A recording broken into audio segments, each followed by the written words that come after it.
आज हम आपके लिए एक ऐसा वाकया लेकर आए हैं कि एक कुंवारी लड़की खुद जंगल में एक साधु की झोपड़ी पर पहुंच गई और फिर उस लड़की ने साधु के साथ जो किया आप भी सुनकर हैरान रह जाएंगे। एक खौफनाक जंगल की दास्तान है।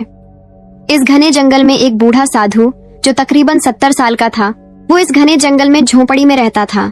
रात बहुत अंधेरी थी, हर तरफ घुप अंधेरा छाया हुआ था। बारिश जोर जोर से बरस रही थी, आसमान पर बिजली कड़क रही थी। रोज की तरह आज भी साधु अपनी झोपड़ी में बैठा हुआ था। बाहर बहुत तेज बारिश हो रही थी। अंधेरी रात थी, चारों तरफ अंधेरा ही अंधेरा था। जोरों से बिजली कड़क रही थी और आसमान पर बादल गरज रहे थे।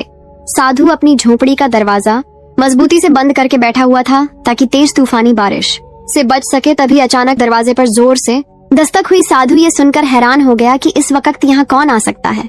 साधु ने फौरन उठकर जैसे ही दरवाजा खोला तो उसने देखा कि सामने एक खूबसूरत नौजवान कुंवारी लड़की खड़ी है। वो लड़की बारिश में पूरी तरह भीगी हुई थी। बारिश की वजह से उसके जिस्म की हर तराश वाज़ेह नजर आ रही थी। उस लड़की का पूरा बदन बारिश में भीगा हुआ था, जिसकी वजह से उसका बदन भीगे हुए कपड़ों से साफ दिखाई दे रहा था। साधु ने उस लड़की से पूछा कि ऐ लड़की, तुम कौन हो और इस वक्त इस घने जंगल में क्या कर रही हो? मौसम भी खराब है, अंधेरी रात है और तुम इतनी तेज बारिश में कहाँ से आई हो? वो बहुत डरी हुई लग रही थी। उसने डरते हुए कहा कि मैं यहीं पास के गांव में रहती हूँ और मैं कुछ लोगों से बचकर यहाँ आई हूँ। वो लोग मुझे मारना चाहते हैं। मैं उनसे बचकर भागती हुई यहाँ चली आई। साधु, आप मुझे बचा लीजिए। ये सुनकर साधु ने कहा कि तुम अंदर आ जाओ। साधु ने उस लड़की को अपनी झोपड़ी के अंदर बुला लिया और कहा कि तुम यहाँ आराम से बैठो। वो डर के मारे कांप रही थी। साधु ने उस लड़की से कहा कि तुम अपने बारे में मुझे बताओ कि तुम यहाँ क्यों और कैसे आई हो। लड़की ने साधु को अपनी सारी कहानी बताई और कहती है कि जंगल के पास जो गांव है, मैं उस गांव के नाई की बेटी हूँ। कुछ दिनों पहले मेरे माँ बाप इस दुनिया से चले गए, यानी उनका इंतकाल हो गया। मेरे माँ बाप मुझे इस दुनिया में तन्हा छोड़कर चले गए। उसी दिन से लोगों की नजर मेरी जवानी और खूबसूरती पर पड़ गई और वो लोग मुझे हासिल करके मेरी खूबसूरती का फायदा उठाना चाहते हैं, यानी कि मेरे जिस्म को लूटना चाहते हैं। मैं उनसे बचकर भागती हुई यहाँ आ गई। अपनी और अपनी इज्जत की हिफाजत के लिए मैं इस घने जंगल में आपके पास चली आई। साधु लड़की की बात बड़े ध्यान से सुन रहा था और मन ही मन सोच रहा था कि शायद ये लड़की झूठ बोल रही है। इसका मकसद कुछ और लग रहा है। जरूर ये लड़की मुझसे कोई बड़ा राज छुपा रही है। वो खूबसूरत लड़की और साधु झोपड़ी के अंदर बैठे हुए थे। झोपड़ी के कोने में एक छोटा सा दिया जल रहा था, जिससे हल्की हल्की रोशनी आ रही थी। वो कई सालों से अकेला इस घने जंगल में रह रहा था और आज अचानक उस साधु के पास एक बहुत खूबसूरत लड़की उसके साथ बैठी थी। साधु की निगाह उस लड़की के गीले कपड़ों से झलकते हुए बदन पर पड़ी। शैतान ने उसके दिल में गलत ख्यालात पैदा कर दिए। उसके मन में अजीब सी हलचल पैदा हो गई और वो दिल ही दिल में खुश होने लगा। उसके मन में अजीबो गरीब ख्यालात आ रहे थे। उसने अपने अरमानों को काबू में रखा हुआ था। ये सारी बातें साधु अपने दिल में सोच रहा था। इतने में वो लड़की बोल पड़ी कि साधु, मैं आज बहुत डरी हुई हूँ। क्या आज रात मैं यहाँ इस झोपड़ी में रह सकती हूँ? कल सुबह होते ही मैं वापस चली जाऊंगी। क्या आप मुझे आज यहाँ ठहरने की इजाजत देंगे? साधु भी तो यही चाह रहा था। ये सुनकर साधु की खुशी का ठिकाना न रहा। वो दिल ही दिल में खुश हुआ और कहने लगा, हाँ बिल्कुल, आज रात तुम इस झोपड़ी में बेफिक्र रह सकती हो। बहुत अंधेरी रात थी और बहुत तेज बारिश हो रही थी। उस लड़की ने कहा, साधु मुझे नींद आ रही है। इतना कहकर वो सोने के लिए झोपड़ी में लेट गई। साधु का दिल बेकरार हो रहा था। पहली मर्तबा उसके सोए हुए ख्यालात जाग उठे। उसकी बेचैनी बढ़ती जा रही थी कि आज की रात कैसे कटेगी। मुझे समझ में नहीं आ रहा कि आज रात मैं क्या करूं। साधु भी सोने के लिए लेट गया और आंखें बंद करके सोने की कोशिश करने लगा, लेकिन नींद कहाँ आने वाली थी। लाख कोशिशों के बाद भी उसे नींद न आई। उसका दिल जोर जोर से धड़क रहा था क्योंकि उसके जज्बात बेकाबू हो रहे थे। इसी दौरान उस लड़की के रोने की आवाज आई। साधु ने उठकर देखा कि वो लड़की रो रही थी। साधु उस लड़की के पास गया और पूछा, क्या हुआ? तुम क्यों रो रही हो? लड़की ने रोते हुए कहा, मेरे साथ जो हुआ मैं किसी को बता भी नहीं सकती। ये सुनकर साधु हैरान रह गया और कहने लगा, ऐसी कौन सी बात है जो तुम किसी को नहीं बता सकती? अगर तुम चाहो तो मुझे बता सकती हो। वो लड़की साधु को बताने लगी, साधु मैं वो नहीं जो तुम मुझे समझ रहे हो। मैं कोई अच्छी लड़की नहीं हूँ। मैं बहुत बेकार और खराब लड़की हूँ। वो ऐसी राज की बात बताने लगी जिसे सुनकर आपके रोंगटे खड़े हो जाएंगे। वो बताने लगी, मैं कोई आम लड़की नहीं हूँ, बल्कि मैं एक जिनजादी हूँ। ये सुनकर जैसे साधु के पांव के नीचे से जमीन खिसक गई। वो बहुत डर गया और डरते डरते कहने लगा, क्या सच में तुम एक जिनजादी हो? मैं तुम्हारी बात कैसे मान लूं? मुझे तो यकीन नहीं हो रहा। लड़की ने कहा, मुझे मालूम था कि आप यही कहोगे। मैं सच कह रही हूँ, मैं एक जिन की बेटी हूँ। मेरे बाबा जिन्हों के बादशाह हैं। इस बात को साबित करने के लिए मैं तुम्हें अपनी पिछली जिंदगी के बारे में बताऊंगी और अपनी सारी कहानी सुनाऊंगी। लड़की फिर अपनी कहानी बताने लगी। कुछ अरसा पहले की बात है। मैं एक जिन की बेटी थी और एक शख्स था जो मुझे हासिल करना चाहता था, यानी मुझसे शादी करना चाहता था, जिसे मैं बिल्कुल पसंद नहीं करती थी क्योंकि वो एक इंसान था, लेकिन वो हर हाल में मुझे पाना चाहता था। उसने मुझ पर जादू कर दिया। उस काले जादू की वजह से मैं उसके जाल में फंस गई। वो मुझे नापसंद था, लेकिन काले जादू की वजह से उसने मुझे अपनी गुलाम बना लिया। लेकिन मैंने उसे पहली रात हम बिस्तरी न करने दी, जिसकी वजह से उसने मुझे बहुत मारा।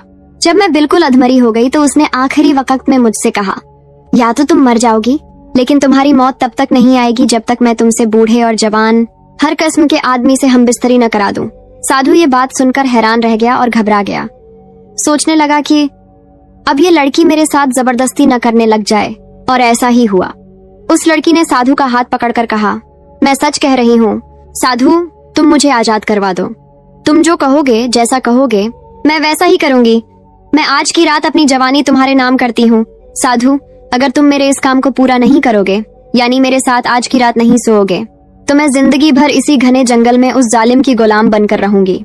साधु बहुत डर गया था, जिसे वो लड़की समझ रहा था और खुश हो रहा था, लेकिन वो तो खुद को एक जिनजादी बता रही थी। वो डरते हुए उस लड़की को देख रहा था जो बहुत खूबसूरत लग रही थी।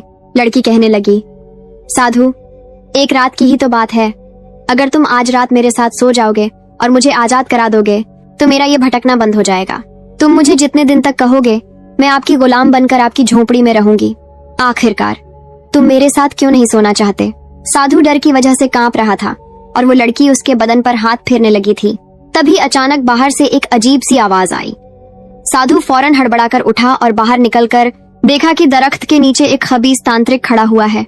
जैसे ही साधु ने उसकी तरफ देखा तो वो तांत्रिक साधु की तरफ बढ़ा। साधु ने उस लड़की से पूछा, आखिर तुम कौन हो? लेकिन उस लड़की ने कुछ भी जवाब नहीं दिया। वो बिल्कुल खामोश हो गई। अब वो खबीस तांत्रिक साधु के बिल्कुल करीब आ गया था और बोला, ये क्या बताएगी? ये तो खुद मेरी गुलाम है। साधु डरते हुए कांप रहा था।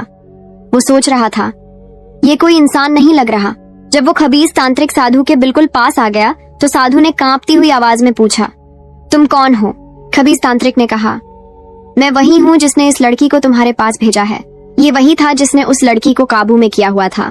वो एक खबीस जिन्न लड़की और साधु को डराने की कोशिश कर रहा था। साधु ने खबीस तांत्रिक से कहा, तुम्हारे जादू का मुझ पर कोई असर नहीं होगा। तुम्हें क्या लगा था कि मैं एक नौजवान खूबसूरत लड़की को देखकर भटक जाऊंगा? मैं ऐसा कभी नहीं होने देता। जिन्न ने साधु से कहा, भटक तो तुम गए थे। अगर ये लड़की अपने आप को जिन्न बताती, क्योंकि तुम्हारे अंदर भी तो इंसानों वाले जज्बात हैं। इस लड़की ने मेरे साथ जिद की है, मेरी तौहीन की है। अब मैं इसके साथ दुनिया के पता नहीं कितने आदमियों से गुनाह कराऊंगा। साधु ने लड़की की तरफ देखा और उस पर कुछ पढ़कर फूंका। वो लड़की फौरन आजाद हो गई। तभी लड़की ने शर्म की वजह से सर नीचे कर लिया। वो लड़की मन ही मन सोच रही थी, मैं कितना बड़ा गुनाह करने जा रही थी। उस जिन्न ने, जो एक खबीस तांत्रिक की शक्ल में था, साधु से कहा, तुम मेरे चंगुल में फंस चुके हो। साधु ने अपनी आंखें बंद कर लीं और सोचने लगा, इस परेशानी से कैसे निजात पाई जाए, यानी इस मुश्किल से कैसे निकला जाए। साधु ने आंखें खोले और लड़की से कहा, तुम अपने आप से पूछो, अपने दिल पर हाथ रखकर खुद से सवाल करो कि तुम आखिर ये क्या करने जा रही थी। मैंने अभी तक किसी भी औरत के साथ गलत काम नहीं किया।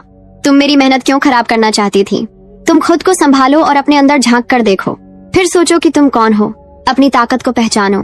तुम चाहो तो इस खबीस को खत्म कर सकती हो, क्योंकि तुम्हारे अंदर वो ताकत है। लेकिन अब तुम खुद सोचो कि आखिर तुम क्या कर रही थी। साधु ये सारी बातें लड़की से कह रहा था कि वो जिन्न, जो खबीस तांत्रिक की शक्ल में था, साधु से कहता है, ऐ साधु, अब कुछ नहीं हो सकता, अब बहुत देर हो चुकी है। लड़की ने साधु से कहा, मैं नहीं जानती कि क्या सही है और क्या गलत है। मुझे तो सिर्फ इतना पता है कि किसी भी तरह मैं आजाद हो जाऊं और मुझे राहत मिल जाए। साधु ने कहा, तुम तो आजाद हो। साधु ने उसे बताया, तुम्हें सुकून पाने के लिए खुद को जानना और पहचानना होगा। अपने लिए तुम्हें जो कुछ करना है खुद ही करना होगा। साधु अपनी आंखें धीरे से बंद करता है और कहता है, ये दो जिनों की लड़ाई है, तुम्हें अकेले ही लड़नी होगी। इस बात पर वो लड़की कहती है, साधु, शायद आप सही कह रहे हो। वो लड़की अपनी आंखें बंद करती है और जिन से कहती है, मैं अपनी लड़ाई लड़ने के लिए तैयार हूँ। ये सुनकर जिन उस लड़की से कहता है, क्या तुम मुझे हराने के लिए तैयार हो? लड़की बोली, हाँ बिल्कुल, मैं तुम्हें हराने के लिए तैयार हूँ। फिर वो लड़की अपना हाथ उठाकर उस जिन को पकड़ने की कोशिश करती है और वो उस जिन का हाथ पकड़ लेती है। जैसे ही लड़की जिन का हाथ पकड़ती है, अचानक से बहुत तेज हवा चलती है और तूफान आ जाता है। वो जिन हवा में उड़ने लगा और उसने लड़की को पटक दिया। लड़की बहुत गुस्से में उठी और जिन पर जोरदार हमला किया। जिन खुद को बचाने की कोशिश करने लगा, लेकिन तब तक बहुत देर हो चुकी थी। लड़की बहुत गुस्से में थी। अब उस खबीस जिन का बचना नामुमकिन था, क्योंकि अब उसका आखिरी वक्त आ चुका था। वो लड़की उस जिन को जान से खत्म कर देती है, क्योंकि वो पहले ही जिनों के बादशाह की बेटी थी। वो जिन उसका कुछ भी बिगाड़ न सका। फिर वो आराम से अपनी आंखें खोलती है तो अपने सामने साधु को देखती है।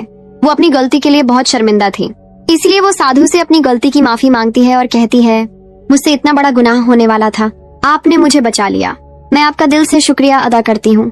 साधु ने कहा, कोई बात नहीं, ये तो मेरा फर्ज था। भटके हुए को रास्ता दिखाना चाहिए, अब तुम यहाँ से जा सकती हो। वो जिनजादी वहाँ से चली गई। Like, subscribe, share.